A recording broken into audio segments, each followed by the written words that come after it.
Today on Spotlight, our look at the race for Michigan governor continues with Democrat Lansing Mayor Virg Bernero and Republican Congressman Pete Hoekstra of Howland, Michigan.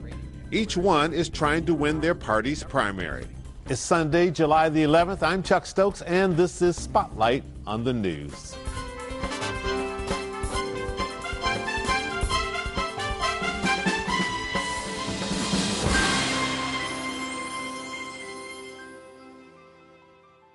Lansing Mayor Virg Bernero, Democratic candidate for governor, our guest today on Spotlight.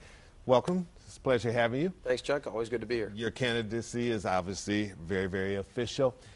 What is the biggest difference between you and your Democratic opponent, Andy Dillon, Speaker of the House? Well, there's a lot of differences on issues. But what do you feel is absolutely key that if people said, I'm going to vote for him or I'm going to vote for Virg Bernero, what may make the difference? Well, the biggest difference is, I've done it. He talks about it. I've done it. I'm anxious to put my 4 years as mayor of Lansing up against his 4 years as Speaker of the Mess. He's helped deliver all the problems that we suffer from. I've been on the receiving end of that as a mayor on the ground floor with regular people, the receiving end of the budget cuts, the budget debacles, 2 government shutdowns, the cuts to revenue sharing. Those are vital services, Chuck, in communities all across this state. And as opposed to what I've done as mayor is I've made it work. I have a AA+ credit rating. I have new investment. I have jobs. I have cranes in the air in my city. So I've done the job, and he talks about doing it. I'm asking for a promotion based on what I've done in my city. He's asking for a promotion based on the mistakes he's made as Speaker of the Mess. Mayor Bernero, you have received a lot of union endorsements and union support. There are some people who are concerned that you are anti-Wall Street and very pro-union, and that you are not going to be able to take on the unions the way that some people believe they perhaps should be taken on in trying to make this state a balanced budget and do the things that you would have to do, some very, very tough decisions, whether it's with the MEA or it's with AFSCME or any other organization. Your response? Well, you're darn right I'm anti-Wall Street.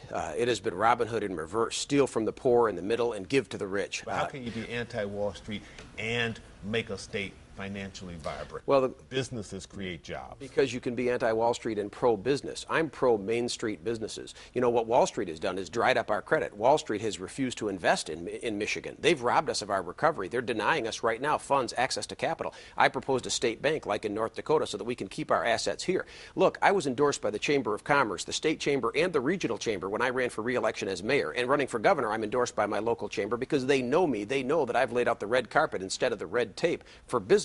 I know how to grow business.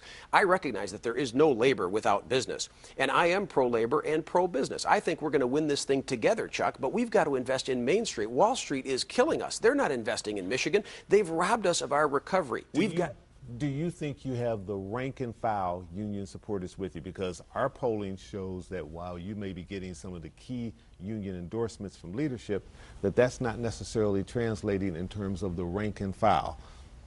In fact, exactly what I have is the rank and file. My endorsement from the unions it was organic. It came from the rank and file who know that I stood up for this state. I stood up for our workers. When the auto industry was in danger of collapsing, I organized mayors from around the country to go to Washington and fight for the auto industry, and I got results. And I recently got $160 million just for Michigan for contaminated GM sites to clean those up and redevelop them. I've been getting results. So you better believe everywhere I go, I've been all around this state, the rank and file working people know whose side I'm on. I'm on the side of working people, unlike my opponent, who in his corporate background, in his private sector experience, laid off workers, busted unions, and sent jobs overseas. He testified in Congress that Russian steel was superior to what was available here, instead of building up our domestic industry. So the contrast is great. It's not just that I'm pro-choice. I believe in a woman's right to choose. My opponent doesn't. He's against abortion even in cases of rape and incest. He's on the extreme of our party. Yeah, but that's certainly his right to be able to do that. It's his right. It's his right, but it's interesting that he's running as a Democrat instead of as a Republican, when many of his views, both economically and socially, comport much more closely to the Republican Party. You don't think that there are any Democrats who are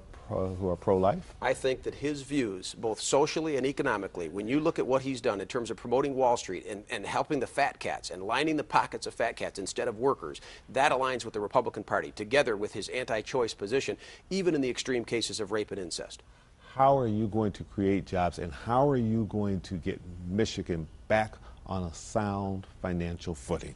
Well, Chuck, I believe that past is Because prologue. everybody says, Democrats or Republicans, that what we're going to be facing next year in particular is a very, very, very tough budget. Absolutely. And tough decisions will have to be made. What decisions will you make? Now, forget about your opponent. What decisions will you make to be able to balance that budget? Well, Chuck, talk is cheap. And I haven't just talked the talk, I've walked the walk. As a mayor, I've been on the front lines. I balanced 5 consecutive budgets. Tell me the specifics that you're going to do. I just want to remind people, the first thing is I've made the tough decisions. Unlike these other guys that talk about it, I've balanced 5 straight budgets. But as governor, what tough decisions will you make with the legislature? I'll make the tough decisions that are necessary. I have more police on the streets today than when I took office. I haven't lost one firefighter. City bureaucracy is 20% smaller. I cut my pay. I doubled what I pay for health insurance. I gave up the city car. Leadership starts at the top. Chuck, I think this is an answer to your question because it matters what you've done. It's one thing to talk. Any politician can talk. I'm asking people to look at my record as mayor of Lansing. I got results. Will you get rid of the single business tax? Absolutely. The MBT, which Andy Dillon created, absolutely. Now he wants to be elected governor so he can fix it. I've gotten results. And I tell you what I've done in the city of Lansing in terms of diversifying the economy. I've diversified the economy. I have high-tech, bioscience, IT. That's what we need to do in Michigan. And the other thing we need to do is to attract foreign investment. Instead of our jobs going overseas, we need to get foreign dollars here into this country. I got the first EB-5 foreign investment zone in the state, in my city, and I can do this across the state so that we can get foreign investment, get the dollars back into Michigan to employ Americans. All right, we need to get a commercial break in. We'll come right back with some more questions about what you would do as governor of the state of Michigan if elected by the people. We'll be right back. We hope you stay with us.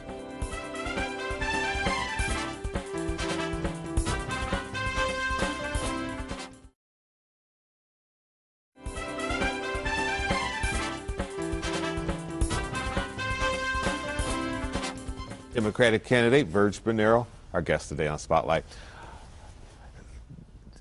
Latest indication from the governor is that she doesn't think that the legislature will extend the tax on services before the end of the year. If she's right, then how in the world are we going to get more revenue back into the state? Is that something that you would support? Do you think you would be able to go in as governor and be able to get something like that out of the legislature? Would you even want to get something like that out of the legislature? Well, Chuck, look, the legislature is broken, and that's why there's a clear difference between me and my opponent, the Speaker of the mess. They can't get the job done. They haven't gotten the job done. The budgets aren't done right now. Schools, they're threatening to raid that school aid fund and use that for other purposes. They robbed Peter to pay Paul. They've busted every piggy bank. I have to get there and assess that situation. When I became mayor, if you'd have told me that I could have cut $42 million in deficit and still get the job done, I'd have thought it was impossible. But now I've done it. I've been in the legislature. Now I've been a mayor of a major city in Michigan. I know how to get the job done. So I'm prepared to do that. One of the ways we've got to do it, Chuck, is by growing the economy. I don't accept a minimalist view for Michigan, that it's going to be less, that our kids are always going to get less, and that workers have to take it on the chin. I intend to grow this economy. The green energy jobs of the future can be ours. You look at the Volt taking off in Michigan. You look at the wind turbines. The other day I was driving with my daughter, and a huge semi came by with a big wind blade, a turbine on it. That's our future. So I'm not ready to give up on manufacturing. I want to grow the economy. That's a big part of the answer. I don't accept this minimalist view. And yes, we have to tighten our belts in government. We've done it in Lansing. In my city, we're 20% smaller. And I started with my own shop. We found ways to cut and to still provide vital services, and we will. We're going to invest in education. We're going to invest in infrastructure. It's about having the right priorities. What kind of investment will you make in education? Be specific. Sure. Well, K-12 education. I'm married to a 20-year plus public educator. My wife Terry, she's principal of Luton Elementary in Lansing. We've got to invest in these kids. When you invest in Wall Street, that's like gambling. You don't know what you might get back. When you invest in kids, you always get a good dividend, and we're not investing enough into our children. We need all-day kindergarten for all kids. We need pre-K. We need a quality program. We need a decent class size for every child, a full complement of programs, art, music, and we need vocational education. This is something a lot of people don't talk about, Chuck, but we need a steady stream of skilled trades so that we can continue to grow advanced manufacturing, and that means quality vocational education. Our voc ed programs can't just be a throwback where kids go who can't make it in the regular classroom. They need to be vibrant. And then, actually, my number one priority in education, Chuck, is to attack a major attack on our dropout rate. A dropout rate of 30 to 50% in our urban areas is wholly unacceptable. We can do better. We're forfeiting these kids' future, and we're helping to create the prisoners of tomorrow. What's something that the public should know about Virg Bernero that perhaps they don't already know yet, that's not widely known? Just that I am so passionate, and I believe so much in Michigan. I love this state. My dad came here from Italy with 2 nickels to rub together in pursuit of the American dream. I think, he'd say he found that dream. He's 85 years old and enjoying a modest pension. I'm ready to go to work. I've been called the angry mayor, and I've been attacked Some for have that. called you hyperactive, say that Yeah. you're too hyperactive for the job. Right. Your response? You know what? I think we need a little hyperactivity down in Lansing, down at the state capitol. We need people who understand the urgency of the situation. I've been all around this state, and let me confess to you, Chuck, I do get angry. I do get angry when I see people losing their homes, whether it be in Detroit or Benton Harbor or Grand Rapids or Lansing. This is statewide. I've been to the Upper Peninsula. People are hurting. And when I see the complacency at the state capitol, I do get angry, absolutely. But it's not enough to get angry. We've got to change things. We've got to come together and fight. We can do better. And I won't rest a day. I haven't. If you look at my career as a county commissioner, state rep, state senator, mayor of Lansing, I've been attacked for holding too many positions. The people promoted me to those jobs because I go in and I get the job done. Mayor Bernero, if elected governor of the state of Michigan, what is the very first thing you would do, your very first act? I would adopt a buy Michigan only, build Michigan, buy Michigan executive order, and then I would spend every day making Michigan the #1 place in the country to do business, because that means jobs. I would lay out the red carpet instead of the red tape for business. That's what we've done in the city of Lansing. That's how we got results. And we got to invest more in our cities. We got to worry less about Citibank and more about cities. If we take care of our cities, if our cities are the hub of the wheel instead of the hole in the donut, we'll grow the state. People mistakenly think that we can get ahead and lop off our cities. Anybody who thinks that we're going to grow Michigan without the city of Detroit or without our other major cities is kidding themselves. You can't be a suburb to nowhere. Our cities matter, and Michigan is suffering today. We suffer more because we have not invested and built up our cities. Mayor Virg Bernero, thank you for coming in. Thanks on Spotlight. so much. Good luck on the campaign trail. We'll see what happens on primary election day, August the 3rd. And coming up, Congressman Pete Hoekstra from Howland, Michigan. He's also a candidate for governor. He's a Republican. We'll be right back.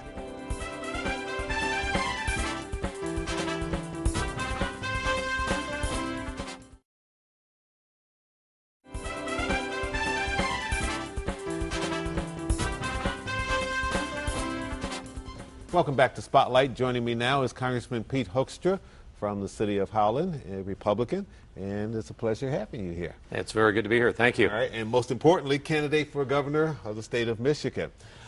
Congressman, you have been crisscrossing the state, and part of your campaign has been doing different jobs that normally you wouldn't do. How has that prepared you for trying to create jobs in Michigan if you're elected governor?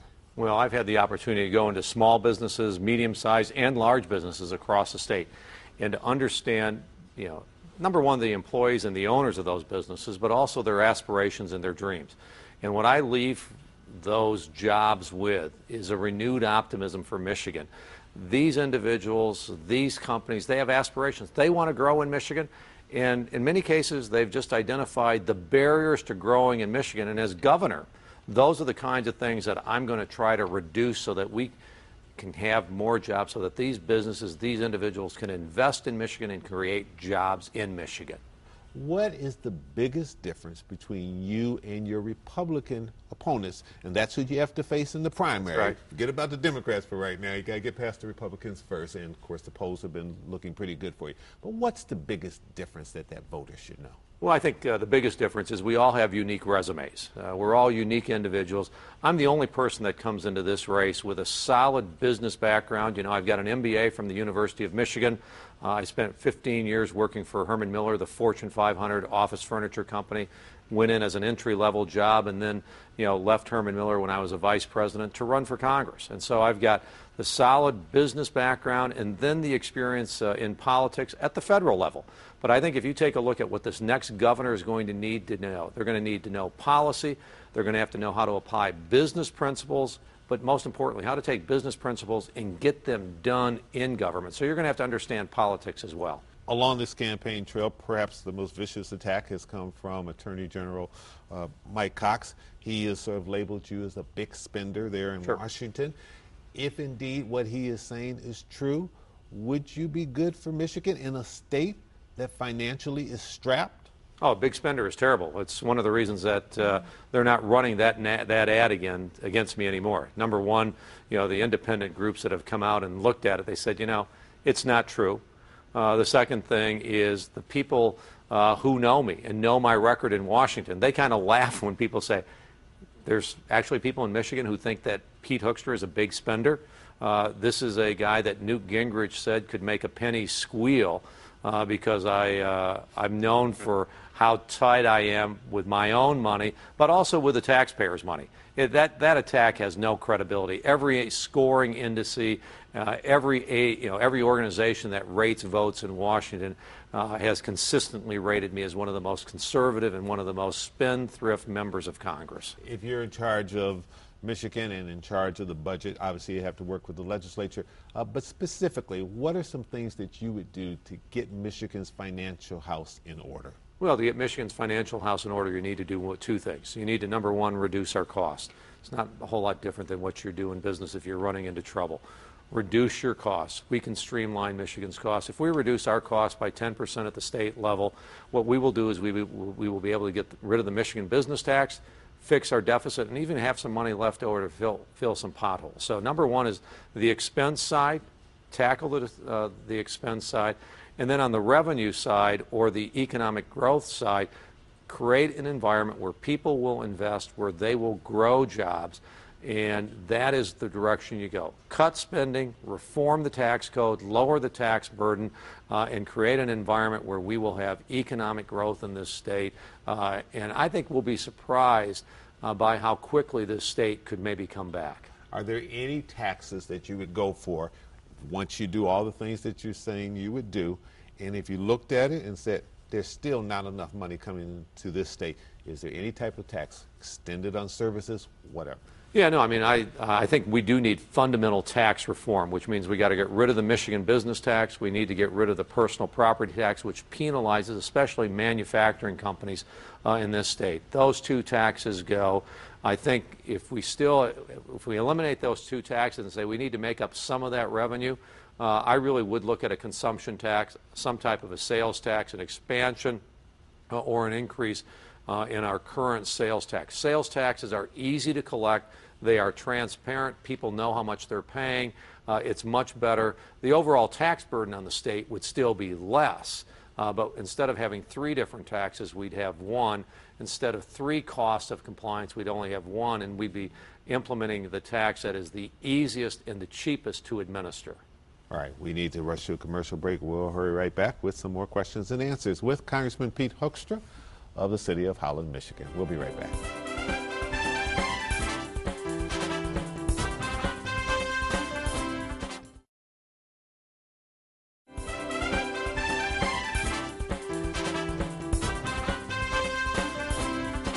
He's Republican, and he's a candidate for governor of Michigan, and he's hoping he can get past that primary. Congressman Pete Hoekstra, our guest today on Spotlight.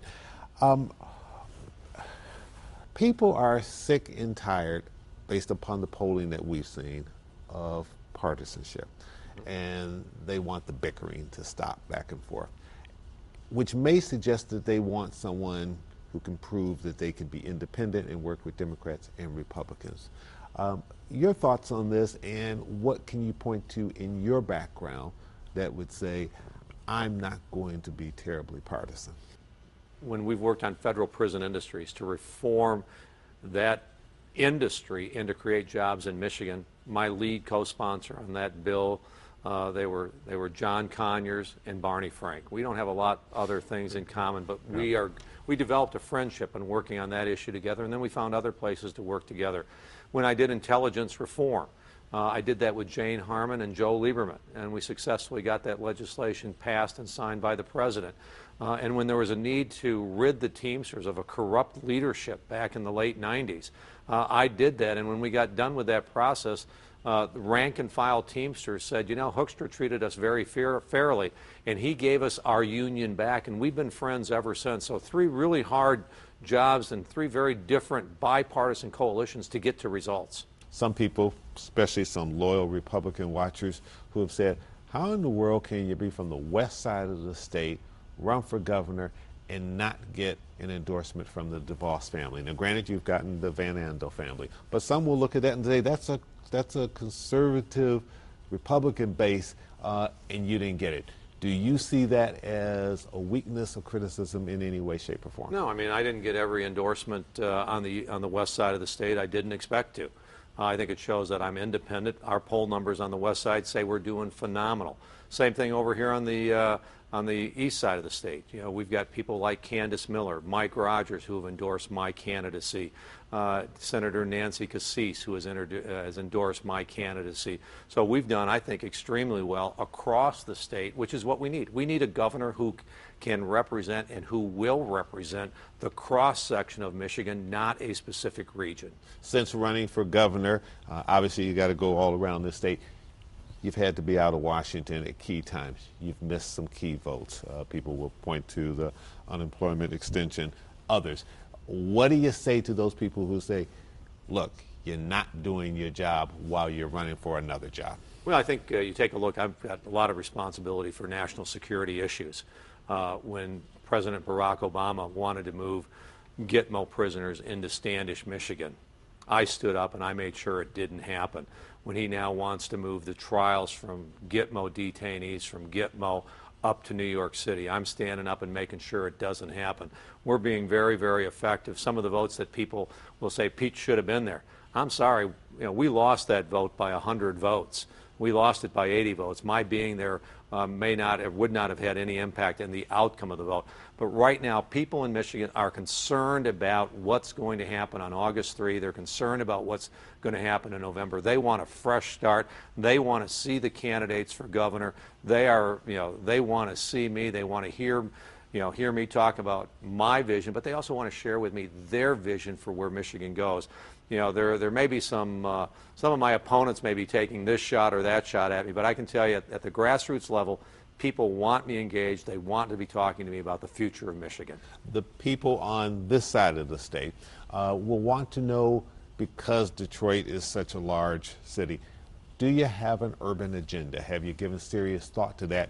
If indeed you become governor, that you wouldn't just be looking out for Grand Rapids and the west side of the state, Sure. but you'd be looking out for the whole state. You got to look out for the state, because Grand Rapids and West Michigan can't prosper if we don't have a strong Southeast Michigan. Detroit and Southeast Michigan are so vital. I've talked with Mayor Bing about these issues. We need to address and work together on public safety. We need to reform the education system in Detroit, and we need to provide an economic stimulus into the area.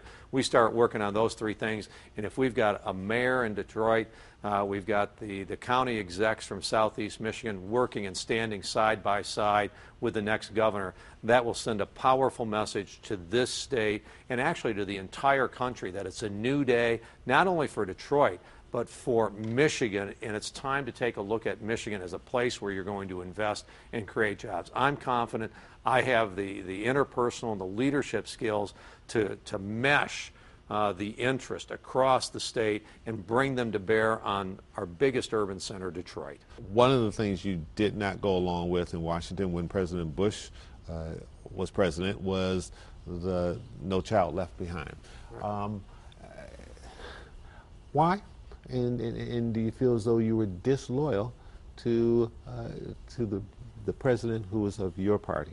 Oh, I know he considered me disloyal to him and his agenda, but my loyalty and my responsibility was to the people of Michigan. And now, 9 years after No Child Left Behind, I think my vote of no has proven to be the right vote. It's sucking tremendous resources out of our schools. It's moved control of our schools from the local community, from Lansing, and moved it to Washington. If we had the money that we spent on bureaucracy for No Child Left Behind and we gave that money back to the state and we put it into a classroom, we wouldn't be talking about the kind of draconian cuts that some people are talking about that we need in education. We need to focus money not in bureaucracy. We need to get it in the classroom where it actually happens, where it actually helps kids. When you look at your Republican opponents, if indeed voters say on August the 3rd that we want Pete Hoekstra to represent us going into battle with a Democrat, any of those other fellows that you would like to be perhaps your running mate? Well, we'll cross that bridge when we get to it. I think the first focus now is Want on, to give us any hint I'm now? not going to give you any hints now. And, you know, it's premature to pick a running mate. I don't think I'll do it before the August 3 primary. There's no doubt that it is a talented field, and that in a Hoekstra administration, you would hope that you could build bridges with these people, because we are all committed to rebuilding Michigan. We all have skills and talents. We need everybody working together if we're going to bring Michigan back. All right, Congressman, thank you so much for coming in and joining us. I know it's not enough time to address all the issues, right. But if you're victorious on Election Day, we promise we'll invite you back, and we'll have longer conversations. Great, thank you. All right, thank you so much. Great, thanks. All right. And we want to thank you at home for joining us. I'm Chuck Stokes. We'll be back next week with more newsmakers in the spotlight. Don't forget to vote on August the 3rd. Have a good week.